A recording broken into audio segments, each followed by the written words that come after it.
welcome. We are really glad for all of you being here on the Circularity and Waste Management Day and series of events. We are running from August 15 to August 18. So today we had a masterclass on traceable threads where life pathways intertwine.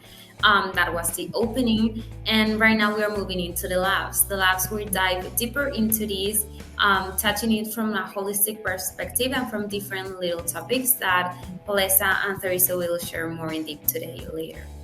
So we are here because we are two sister organizations, Hecho, Nosotros and animaná, both founded by Adriana and Marina.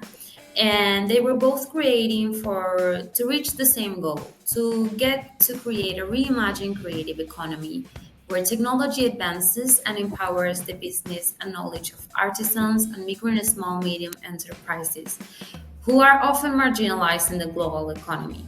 We want to validate their wisdom, the sustainable techniques they have, the processes, and the natural materials they use, and that already are contributing toward a more inclusive model based on sustainability and circularity and on co-creation. As I said before, these are two sister organizations who have been working for more than 15 years. One of it has a direct engagement with the basis, with the market engagement, with the sustainable product and the natural fibers. And the other one is the NGO, who is in charge of training more than 8,500 artisans that have worked with more than 50 academic institutions, and that is currently developing a lot of research and advocacy, not only at a local but also at an international level. So we have 6 big aims to reach one big goal, which is work together in a collaborative way for a regenerative future. We want to bridge the gap between institutions and the grassroots. We want to share the knowledge. We want to put technology, education, financial literacy in hands of the artisans. And so we have these 6 big aims, and we are trying to facilitate all of these tools to the communities throughout the global south to share the richness of their perspective, of their experiences, and the practices they already are putting in work and in action day by day that empowers and kind of enrich the co-creation processes. So these bridges we want to build enhance collaborative ecosystem, and what we're trying to do is creating a better world by fostering the sense of community as a force for systemic change. And we want everyone to take and adopt the attitude of a custodian of biodiversity and of the humankind itself. Together, we want to co-create a shared future that will get to achieve this by sharing and understanding the true cost of our systems right now. So we are here to share the knowledge, to share the practices on inclusion and regenerative systems. This is a little bit of the funnel we work, because when we talk about fashion, we are talking about actually a lot of different industries that are really fragmented when it comes to communication and when it comes to stakeholders engagement. And what we want to do is connect them, reconnect ourselves with our values. And by doing this, to co-learn, to co-create, to connect, and to kind of build a new business model that works not only for us, but also for the environment and the people that are part of this planet. We have created the Hecho por Nosotros toolkit, which is basically a big giant tool that democratizes the access to global markets, to education, and to technology for artisans and for micro and small enterprises of the global south. We started working in Latin America, but we are now a global community, and we have outreach India, Asia, and Africa, and as well Palesa will tell you more about that later. So basically what we are trying to do is reach out from a really holistic perspective to all of the SDGs. We do have a more direct impact with some of them, as are the SDG number 4, number 5, number 8, number 12, and number 17. But then also to the rest of them, we have a really deep contact, maybe more indirect, but it's really connected to all of our work. So what we're trying to do here is create a virtuous cycle where we put ancestral knowledge in the game, in the table, to create this deeper connection with what is really important and what we have really to have into account when trying to picture this brighter future. We work with large corporations, with civil societies, with governments, with MSMEs, and with global professionals that want to dive deeper into sustainable and sustainability approaches that will shapeshift the industries we have created till now. All of this progress we have made for these 15 years have always been led by example. We have always fostered partnerships. We have always been really and truly believers of how collaboration is the only way to go when it comes to sustainability. We have grown our presence in the community, but we still want to grow bigger because we truly believe this is a global issue. And as a global issue, we have to become and come forward with global solutions. And we have been inspiring through results, real results throughout these 15 years, and we want that to continue. We invite all of you who are here today present to become part of this systemic change, to become part of this community. This is an open community, an open family, and we will be more than happy to have you there. So now that I have given you this really brief presentation, I will invite you to follow us on our pages and check on our websites. And if you're interested and if you have questions, just let us know through these mediums. And I will give the word to Palesa. Palesa, I will stop sharing and I will turn my camera on as well as my microphone. Good morning, good evening to everyone. Thank you, Adriana, for the opportunity. I'm really excited to be here. A warm welcome to all the audience members to this session, Empowering Africa, Designing with Intention. I really want to start off the conversation to introduce Thoriso Moseneke, who is a colleague of mine within the South African ecosystem, particularly looking at sustainability and the environmental aspect of the fashion industry. She's been instrumental in making sure that these conversations in South Africa or in Johannesburg happen. But before I go into introducing Thoriso, I'd like to also contextualize my role in South Africa. I'm an arts practitioner who founded Sematsatsa Library to empower young people and women around the arts. But also, as time went on, I was very interested in sustainability and what role we could play as an arts community to empower ourselves when it comes to sustainability and the environmental challenges that we have or that we're facing in South Africa and the continent. We all know the scourge that we're facing within the climate crisis, and I think that the fashion industry plays a pivotal role in making sure that we as a community within the ecosystem is able to play a huge role in combating the climate crisis.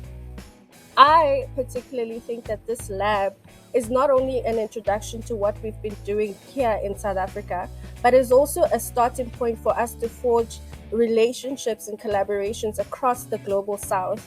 In earlier sessions, we kind of saw and heard the challenges that many of us are facing here in the global South.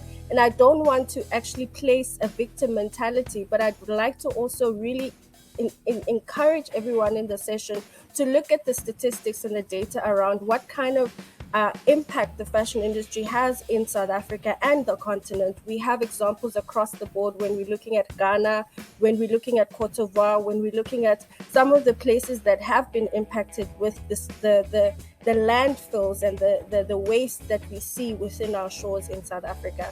And today I want to really celebrate some of the strides that we've had or that we've made within the South African context, within South Africa and the fashion industry. I would like to also implore some of the colleagues within the ecosystem to also engage entrepreneurs within the creative industries who are actually working within this spectrum of sustainability. The circular economy is huge. And I think that most of us, when we look at the circular economy, we think about it from a very different vantage point. When I look at the circular economy, I look at it from a value chain perspective. How do we actually make sure that the value chain impacts women and young people? How do we actually create employment within this context of the circular economy, within South Africa and the continent? And how do we also make sure that we have more people participating within this very important economic framework? Because the circular economy is another way of thinking about how we can make money, make a difference, and also make an impact in our communities. So these are the three things that I want us to think about, the three questions that I have in my mind right now. And many of the things that we're going to discuss throughout the 5 days are going to touch on some of the things that we in South Africa are dealing with directly. Just this afternoon, I spent an afternoon with a curator who had a myriad of things to say through her curatorial framework. But also, we also need to think about how is sustainability linking us to the communities on the ground. When we speak about sustainability, what kind of language are we speaking about? What kind of words are we attaching to sustainability, and also the fashion industry? So when I'm wearing a dress from H&M, what is it that I'm trying to say to the world? What is it that I'm trying to speak about when I'm wearing certain items or wearing certain fashion brands? And in South Africa at the moment, we have this very beautiful campaign around wearing local brands and local threads. And those are the things that we are trying to do on the ground to make sure that people are aware of who we are wearing and who we are trying to support. And most of these entrepreneurs, creative entrepreneurs, are people on the ground who work with artisans on the ground, who work with people on the ground, and are heavily trained in indigenous communities with very beautiful skills to pass down to the next generation. I think for now, I'll leave it here. Adriana already spoke about how we're going to have a conversation, and I'd like to hand over to Thoriso to also engage us on many of the aspects that I've touched on today. Over to you, Thoriso. Good evening, everyone. Thank you so much, Palesa. Good evening, Adriana. Lovely to meet you online as well. As Palesa mentioned, my name is Thoriso Moseneke. So my video is going to go on and off due to the network. So apologies for that in advance. So I think I'll just give a background and introduction, not of myself, but of how I would like to approach this conversation as well. Very short and sweet. I think so. My background started in performing arts, working in non-profit organizations such as Sibuka Arts Center and Drama for Life. And the activity within those organizations at the time was in educational and health contexts. So mainly using drama methodology to work with children and young people and educating them about social ills that might be affecting them directly or indirectly. And so after I think about 8 years of working within that context, I then moved into a very different context, which was working within the social enterprise space, but still working in art, culture, and development. So for the last 4 years, I have been working as a project manager, changing my focus from researcher and active practitioner to specializing in culture and development, program design, and grant management. So organizations I've worked with include the British Council, Goethe Institute, CFANAFAN, and Art Meets Camera. So while there are a lot of differences with each organization in size, in value, in context, I think what is common across all of them, specifically in programs in arts, culture, and development, is that through their work, they each support the growth of creative and social enterprises. So as a project manager, I have worked with artists and civic society leaders whose work addresses complex challenges in youth unemployment, unequal economic growth, sustainability, and climate change. And this is also across all the arts and culture sectors. So like Palesa mentioned, in fashion and sustainability, I've also worked in visual arts. Currently, I've been working in the visual arts sector. I've worked in the performing arts sector, and of course, also in film and media. So the work that I've been working in has also taken place from a local level, working across Southern Africa and of course the wider region. So when I thought about lessons on designing with intention, I could not help but think about, the pillars of the well-being economy, which I think obviously has a bit of similarity with the circular economy. However, with the well-being economy, those pillars that I was looking at, include equal opportunities for advancement, a sense of social inclusion, and stability. But I can't speak on the well-being economy because I'm not an expert, although I do appreciate the pillars which I just mentioned. And so what I would like to really share on is my reflections on the programs that I've worked on in the past and how they reflect on themes that show us that Africa is actually empowered. So I'd like to actually discuss, for example, a program that I was very passionate about in 2018, Developing Inclusive and Creative Economies. It's the Diaz program. I'm happy to speak about the Sustainable Together program as well. I'm also happy to touch on the Art Meets app that I've worked on and a bit on CF as well. But like I said, there are certain themes that I'd like to touch on regarding, how we can take on lessons in designing with intention within as a this work storyteller and a writer, and what we can learn from it. I started thinking about sustainability when I attempted my MBA in Copenhagen, and it was around responsible management and the circular economy. What I'd like to also explore in what you've just said and what I'm sensing in this conversation and the direction that we're going to take is that we know Africa is empowered. We know that Africa has got the tools and the skills and the manpower, or even the communities that we're dealing with are already empowered and know exactly what they're talking about when we talk about sustainability. And as I said earlier on, the languaging around sustainability in South Africa or even on the continent is changing and is directly linked to the way in which we've done things as a community before we could even be told that this is sustainability and this is the word that we need to use. So I want to ask you from your perspective, Thoriso, with working with so many people that are in these ecosystems, these different disciplines, how do we access opportunities as young people? How do they actually access funding and opportunities to actually grow? In the earlier segment, when we started the conversation around funding and resources, one of the speakers talked about resources and the impact that it has in terms of growing the entrepreneurship spaces that we find ourselves in. Thank you, Palesa. Sure. How do young people access opportunities? I think one of the themes that I was actually going to touch on was, how the work that I've been part of supports collaboration and connection. And I think what is missing currently that I've seen a lot outside of, the issues with access is that young people aren't connecting and collaborating enough.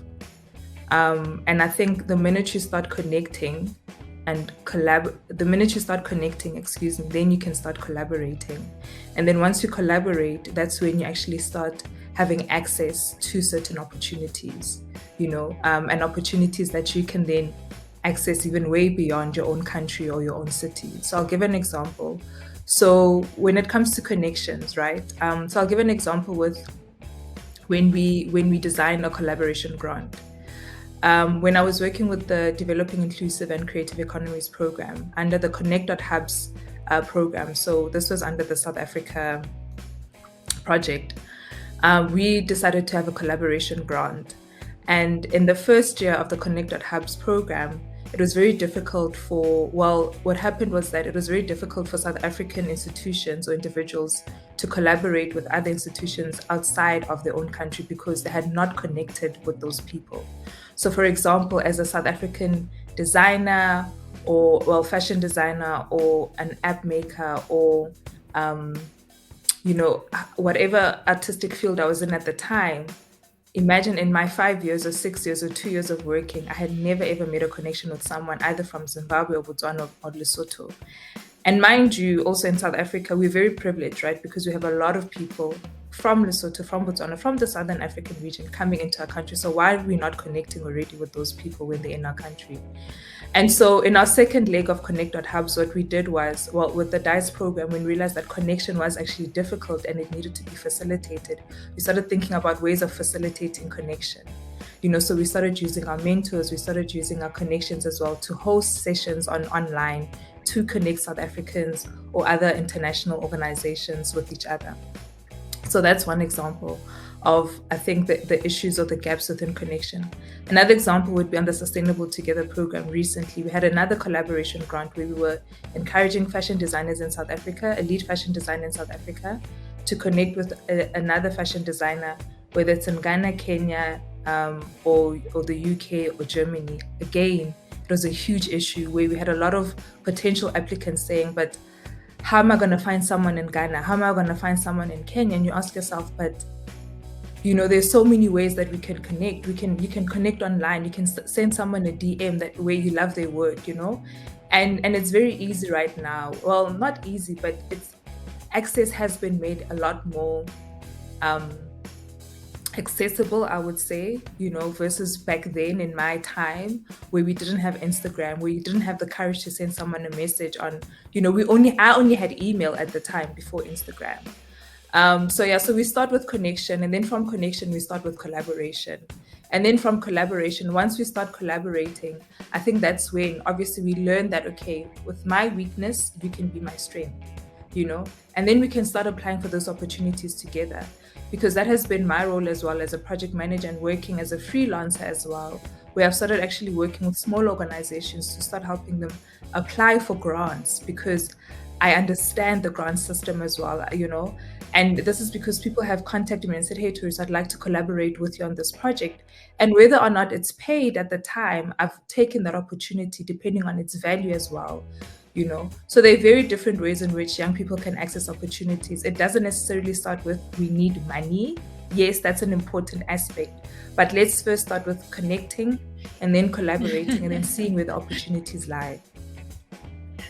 Sorry, I think I'm so used to Zoom that I didn't see the button.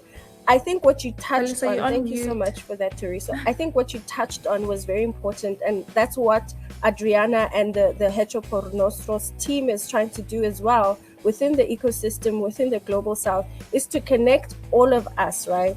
And unlocking that value that we eat in each and every one of us. We all have this value that we can share and that we can give to the world.